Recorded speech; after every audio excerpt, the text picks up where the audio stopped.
Hürmetli vatandaş, bugünkü leksiyalarımızı başlayımız. Leksiyada sıdağa görürüz. Washington'da sözdeyimiz. Bugünkü islağa 2025 yıl 1 ayının 25. günü hafta şembe vatandaşım.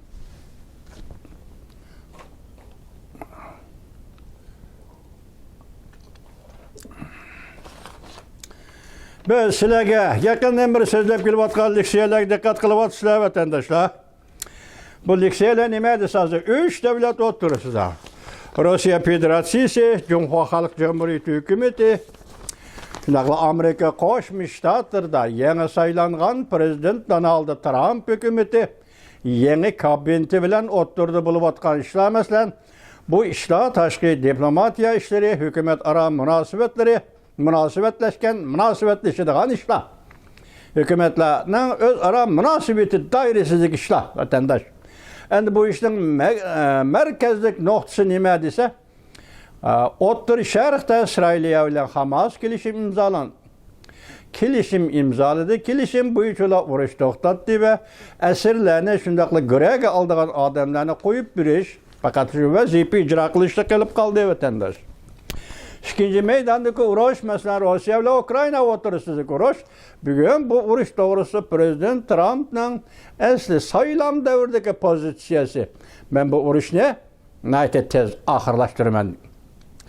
Prezident Donald Trump Aksaray'a kirgendeki şu gepede durup bu urushni derhal ahırlaştırmakçı oldu vatandaş. Mesela Rusya Federasyası'nın prezidenti Vladimir Putin'in ifadesini mi? Mesela bu yolda gerçi konkret bombası mı? Cumhuriyet Halk Cumhuriyeti Reisi Xi Jinping'in ifadesini mi? Gevdelik bombası mı? Asaslık nokta Kiev, Zelenski, Ukrayna prezidenti, Moskova, Vladimir Putin, Rusya prezidenti. Toxtaysan, urushda toxtatsan, kelishim imzalaysan dedi. Arlıqda biz sizlerge görüşüp geldik, sizler anlap geldiniz 21. 22. 23. 24. Bugün hesapta 5 gün. Amerika Koşmuş Ştatlarının prezidenti Donald Trump Aksaray'a kirgili bugün 5 gün oldu.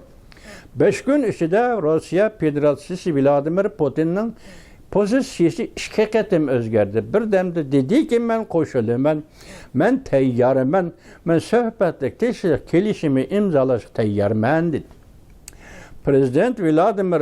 Prezident Zelenski, hatta Amerika Koşmuş Ştatları Prezidenti Donald Trump şunda dedi ki, hazır Prezident Zelenski sen bilen söhbet ötküzüş teyyar dedi. 23. günümü ve yakınmış Aralık'ta Rusya Federasyası'nın prezidenti Vladimir Putin bunun soğuk kollu muamele kılıp mesela oturup koyduğun şartının derecesini yukarı götürüp uçağına aytqanda ben Ukrayna taraftan besip algan zimilla, ben zapt kılgan zimilla bu bütünley Rusya'nın ihtiyarda buluşu gerek diye yerge yetip gelip söhbetke oturuştan sel baş tatqandek göründü ve şunda kıldı vatandaş. Biroq Ukrayna prezidenti Zelenski'nin meydanı izchil. O Amerika prezidenti, Amerika Qo'shma Shtatlari prezidenti Donald Trump'ның sözüge kulak saldı. Anladı. Ben söhbetke oturuşqa teyyarman dedi. Başka artık talep mi koymadı. Lekin bu aralıkta Rusya yeni olgandan keyin endi bugünlerden siz bana bir qarab bakın. Bu nima mavzu deseniz qarang ha.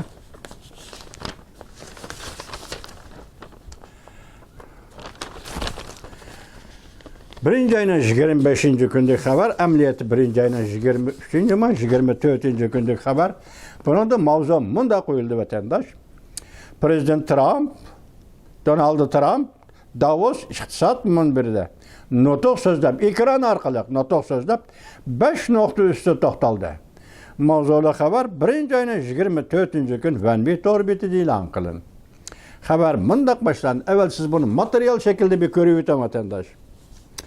Amerika Qo'shma Shtatlari prezidenti Donald Trump ekran orqali Davos iqtisod munbiri yig'iniga qatnashib, vazifaga o'tirib, Oqsaroyga kirib tunji qitim bütün yer şarıga notuq sözüldü. Muhim noktalar tövendikçe.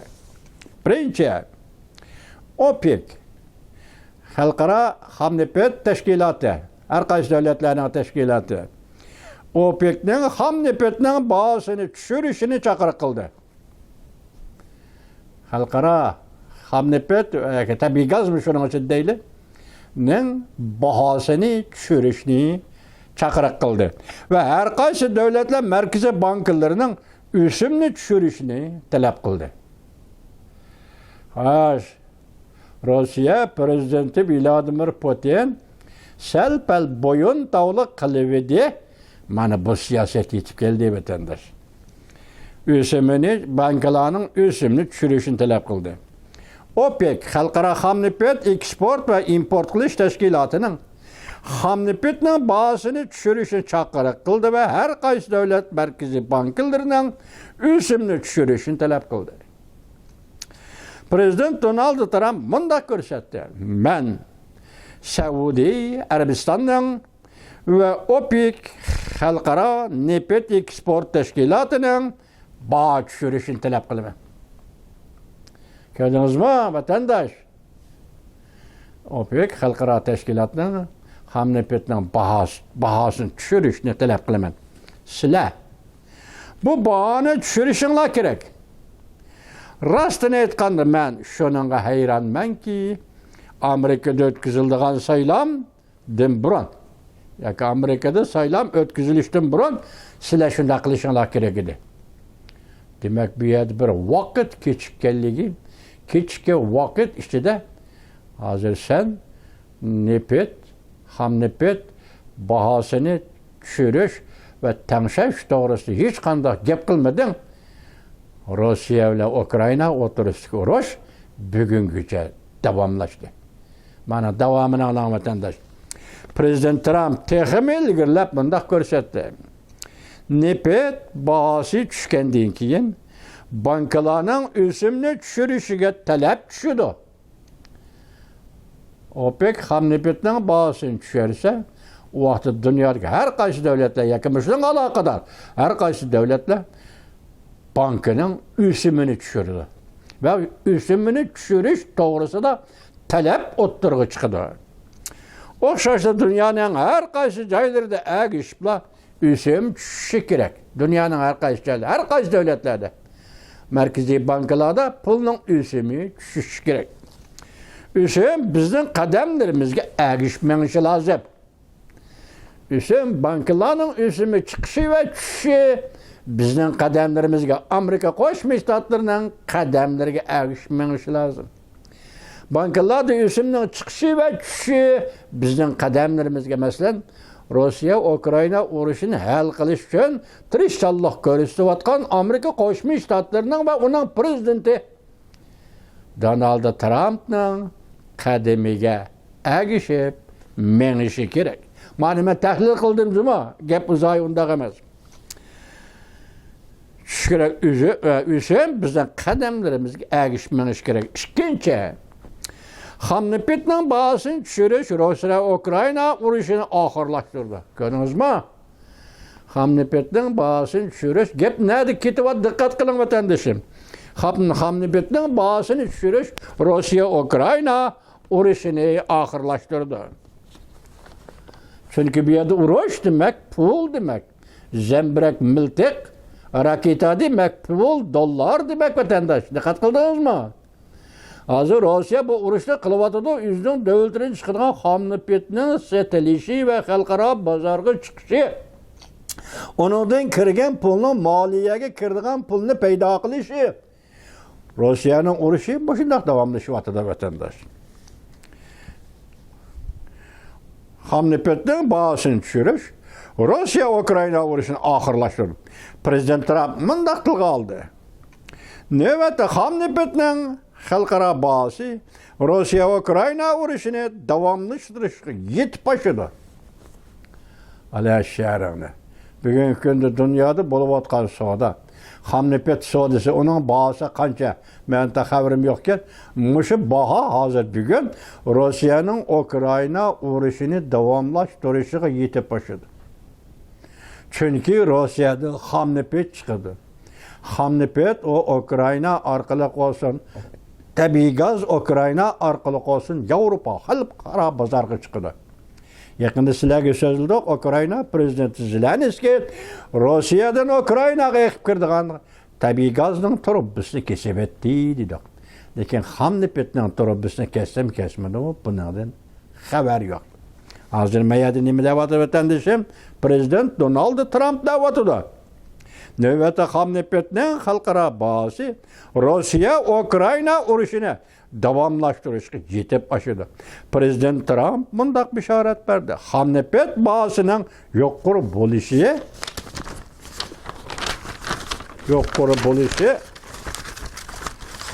Ukraynaga tajovuz qilib kirishiga Rossiyaning madad berdi. Rossiyaning Ukraynaga tajovuz qilib kirishiga madad bergan narsa xalqaro ham nefet bahosining yuqori bo'lishi. Amerika Qo'shma Shtatlari prezidenti Donald Trump bunday ko'rsatdi. Sizlar ham nefet bahosini tushirishinglar kerak. Shundaqlik qilgandalar Rossiya Ukrayna urushini oxirlashtira olamiz. Shundaq sizlar bu urushni oxirlashtira olasiz. Bu sebepler nima uchun shunday bo'ldi vatandoshim? Men boshda aytdim-ku, bir qatim va'da berib, men tinchlik suhbati qurishga tayyor deb bilib, kaynillar uningda yeni bilib, territoriya talabi qo'yib, masalan, Ukrainadan besib olgan zaminlarni men egidorchilik qilaman, davlat egilik huquq doirasiga elib kiraman deb bilib. Demek orliqda qalaymiqanchilik paydo qilayotgan Rossiya prezidenti Vladimir Putin emas, buning kayni Jonghua Xalq Cumhuriyatining raisi Xi Jinping bor. Bu yerda bir gap bek oddiy vatandosh. Agar Ukrayna urush to'xtaydigan bo'lsa, Rossiya bu urushdan chiqib ketadigan bo'lsa, Rossiyaning Jungoga ehtiyoji tushmaydi. Yordamga ehtiyoji tushmaydi. Diplomatiya sohasida qo'llashga ehtiyoji tushmaydi. Rossiya tarafining biqinida turishga ehtiyoji tushmaydi. Demak, Rossiya o'zining yo'lini yo'l deb mangib ketadi. Jungo hukumati o'zi o'ynaydigan bir kartda xalqaro kart o'ynashdan ayrilib qoladi. Ne keldik? Sizlar bu urushni oxirlashtira olasizlar. Nefet ishlab chiqaradigan davlatlar, OPEC xalqaro nefet ham nefet tashkiloti, sizlar bu urushni oxirlashtira olasizlar. Ukraina Rossiya urushini oxirlashtira olasizlar. Prezident Trump yana ilgirlab bunday ko'rsatdi. OPEC sizlar ma'lum darajada Rossiya Ukraina urushining yuz berishida intayin zo'r mas'uliyatinglar bor. Alashar. Rossiya Ukraynaga tajovuz qildi. Nimaga asoslanib jur'at qildi? 2022-yil 5-ayda Beijing keldi, maqa Beijing qo'lladi deylik. Endi ikkinchi sabab bu yerdan chiqdi. Hozir prezident Donald Trump nima deydi? Sizlar Rossiyaning Ukraynaga tajovuz qilishida ustinglarga oladigan mas'uliyat bor. Intayin zo'r mas'uliyat bor. Xalqaro OPEC, ya'ni ham nefet ishlab chiqaruvchi davlatlar va xalqaro savdoga qatnashadigan davlatlar sizning buningda intayin ig'ir mas'uliyatinglar bor. Uchinchi, shirkatchilar, korxonachilar, sizlar Amerikaga kelib, sanoat ishlab chiqarish bilan shug'ullansanlar bo'ladi. Shug'ullanishga kirishinglar kerak. Dunyoning har qaysi joylaridan. Yani dollari va kapitali va har qanday shirkatlar, korxonachilar Amerikaga kelib, mablag' solib, Amerikada sanoatni taraqqiy qildirsanlar bo'ladi. Hozir mush ruxsatni qilib o'tdi. Prezident Donald Trump şirketlerge mush ruxsatni qilib o'tdi. Bu orliqda sizlarga so'zlagan nima dedik? Paloni shirkat Jungodan chekildi. Paloni shirkat Vyetnamga ketdi. Paloni shirkat Hindistonga ketdi dedikmi? Hozir endi Amerika Qo'shma Shtatlari prezident Donald Trump shirkatlar, korxonalar Amerikaga kelinglar, Amerikaga mablag' solinglar, sanoatni taraqqiy qildiringlar. Arlıqda Amerika'nın şirketleri chet elga chiqib ketdi. Amerikada sanoat xarablashmasimi, lekin zarbaga uchirdi. Amerikada ishsizlik masalasi o'ttirg'i chiqdi degan tiqo vatandosh. Endi hozir prezident Donald Trump Amerika birinchi, Amerika aliyul a'la. Hem de Amerika'nın oyla siyaseti maslaştırıp, o şirketlerini, karxanaçılarını Amerika meblağ selişki celip kılıvatı da vatandaş. Sanaat işlep çıkarış bilen şoğullansan buldu. Eğer sizler, mesela şirketçiler, karxanaçılar, bunda kılmaydı ki sizler, ben sizlerini tam oyda böce bilen karşılamayım. Ben de rencimenler. Eğer sizler bunda kılışta halımızsanlar, ben sizlerini tam oyda böce bilen karşılamayım. Aleyh şehrine deyimiz geldi. Dördüncü, Prezident Trump Xi Jinping'ni icabi ciheti mukumlaştırdı. Prezident Trump özü bilen Xi Jinping oturusundaki münasebetlerge icabi baha verdi. Amerika Cumhuriyeti oturusundaki ciddi münasebetlerini sabık prezident Joe Biden keltirip çıkardı dedi. Hem Cumhuriyeti'nin Rusya-Ukrayna vuruşunu ahırlaştırışıga, hem karılışıga çakırık kıl. Diplomatiya dene vatandaş. Hem devlet başkanı oturursa nerto birto demeydi de vatandaş. Her bir işkeğiz yaxşı gep boludu da bu tabii de bu. Hazır Amerika Koşmuş Ştatları Prezident Donald Trump bilen Cumhurbaşkanı Reis Xi Jinping oturuşki münasebetini Donald Trump men muşundak tasvirleyavatıda. Beşinci. Muşu yerde Prezident Trump Wall Kutsi geziti pişvas, Wall Kutsi pişvasını tankit kıldı. New York Manhattan Wall Kutsi müşahede pişvası degende bankı yaki dünyavi iktisattaki bankerlerden vatandaşı. Bankerler. Bu kişinin ismi neymi kendisiniz? Brian Moynihan. Brian Moynihan iken bu kişinin tankit kıldı. Yani o ne? Şuna tankit kıldı. Sen konservatif xaridarlar bilen bardı kelde kılışını çekledin dedi. Sen konservatif xaridarlarının bank ile alaka münasebetlerini çekildin. Ya ki bardı kelde kılışını çekledin. Anadaki Prezident Trump senin kılıvat kaldırın hata dedi. Banker Moynihan'ı tankit kıldı. Ya ki ayıplıydı. Bu hem de Prezident Trump işki siyaseti, devletten işki siyaseti deme. Hem de Wall Kutsi gezeti bu bankerlar oturuşki münasebet hem de Amerika Koşmuş Ştatları'nın işki siyaset. Lekin başlık sözge dikkat kılın. Xalqaro, OPEC, Hamnepet teşkilatı bahane düşürürsen. Dünyadaki her kaysi devletler, merkezi bankaları üsümlü düşürürsen. Yani bunun kegen nemi deyimiz vatandaş? Cumhuriyet'in iktisadı nime deyip sizge sual koyayım. Rusya'nın oruç devri iktisadı nime deyip sizge sual koyayım vatandaşım. Mesela bu nefet Saudi Arabistan'ın nefeti, İran'ın ham nefeti, Irak'ın ham nefeti hazır. Cumhuriyet'in Saudi yolu da nefetin bağısını düşerse Cumhuriyet'e paydalık bulundu deyip qarayımız ki sizi bilen biz. Elbette şundak da hem de. Bahane düşergendeki Cumhuriyet paydalıdır. Mesela şunda addi vatandaş. Onda adi emas vatandaşı. Bir de xalqarada bankada pul üzümünü düşürüş, xalqarada OPEC, Hamnepet teşkilatının bağısını düşürüş, meyli çıkırış, meyli düşürüş, şu noktada muşu hareket Rusya'nın uruş devri iktisadı kandak təsir görürsüdü. Cumhuriyet'in çekinip atkan iktisadı kandak təsir görürsüdü. Meselenin eğir tərpi manama yedi vatandaş. Buna siz bir sual koysak, Cumhur sen buna berdaşlık bir elemsen, Rusya Federasyonu sen buna berdaşlık bir elemsen, endi berdaşlık bir eligen bir mi geldiğini meyyadi görürsüz vatandaş. Cumhur ile Rusya'nın berdaşlık bir mi geldiğini meyyadi görürsüz vatandaş.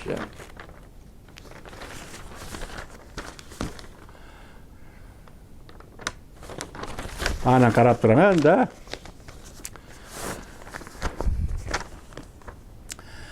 Amerika Koşmuş Ştatları devlet mahkemesi kol saldı. Ögüllikle Ukrayna'nın ahırkı günleri yetip geldi.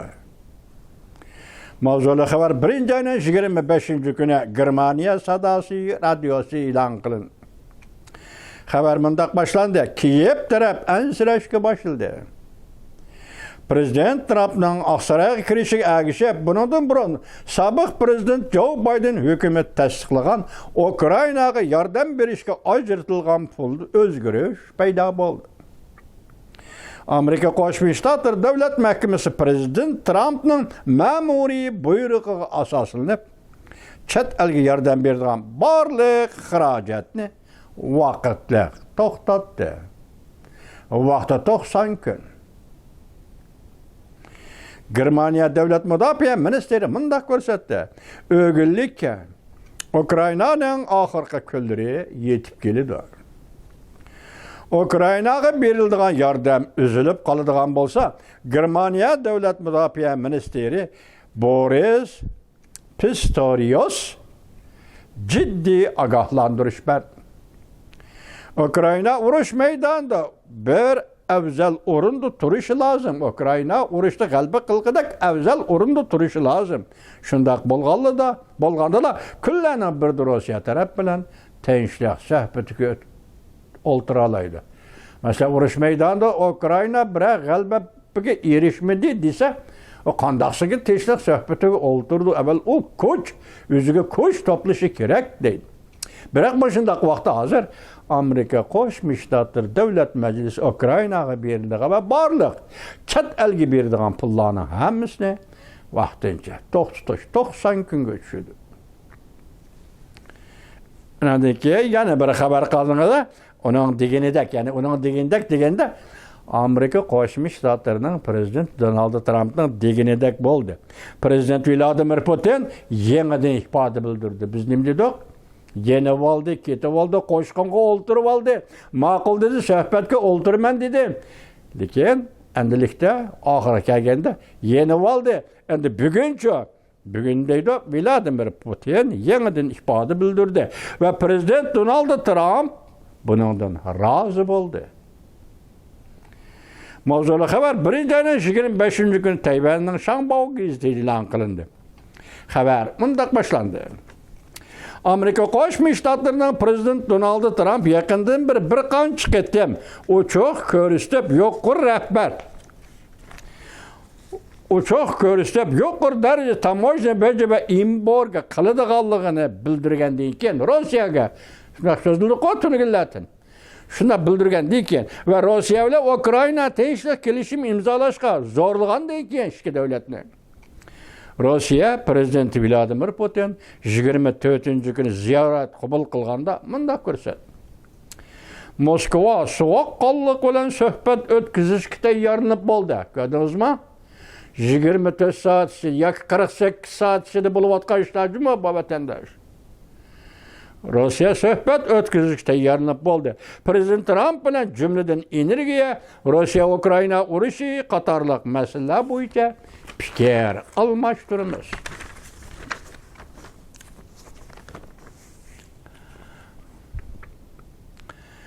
Bizning masalan deydiki, o'ttirda prezident Donald Trump bilan Rossiya Federatsiyasi Vladimir Putin o'ttirisida boshdan oxir amaliy, hatto o'zaro ishinish munosabatlari bor. Mana bu pozitsiyaning yumshab ketganligi, Rossiya Federatsiyasi prezidenti Vladimir Putinning yumshab ketganligi.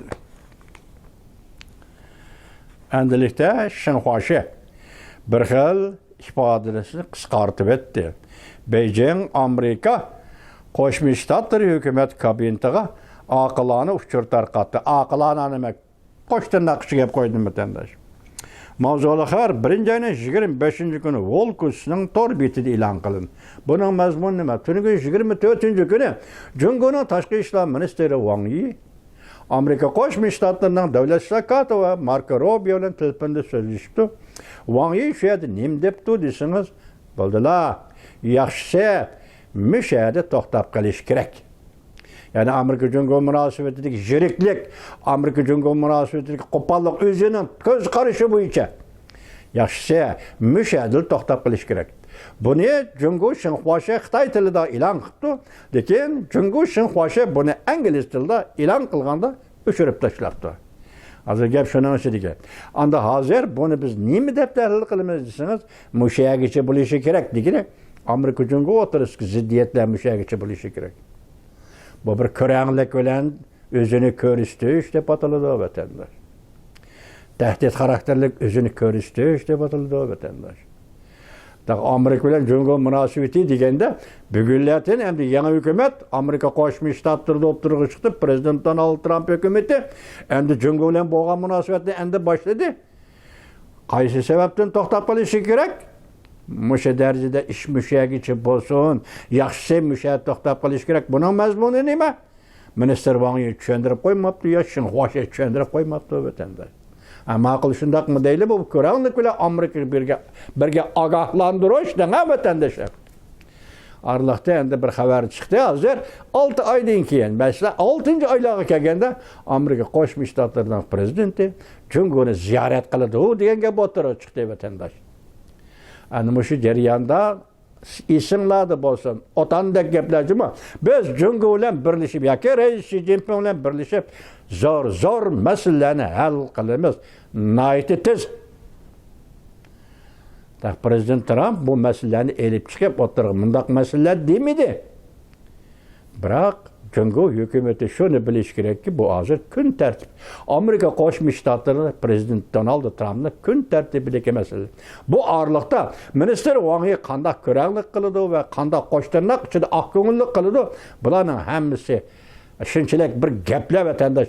Tuniga viloyatdan bir potel va'dasida yenib oldi. Bugun nima deb tayyorda voyman tayyor. Amerika Qo'shma Shtatlari bilan prezident Donald Trump bilan suhbatlashishga men tayyor. Jahon mana shunday. Bu yerda gap nima? Amerika Qo'shma Shtatlarining qudrati. Yana biri bugungi kunda Amerika Qo'shma Shtatlarida xarakteri va xarakterlik bir prezident Donald Trumpning saylanishi va Oqsaroyga kirish. Hammasi shuna munosabatli o'tadi. Voqealarning taraqqiyotini oldimizda ko'ramiz, hurmatli vatandosh.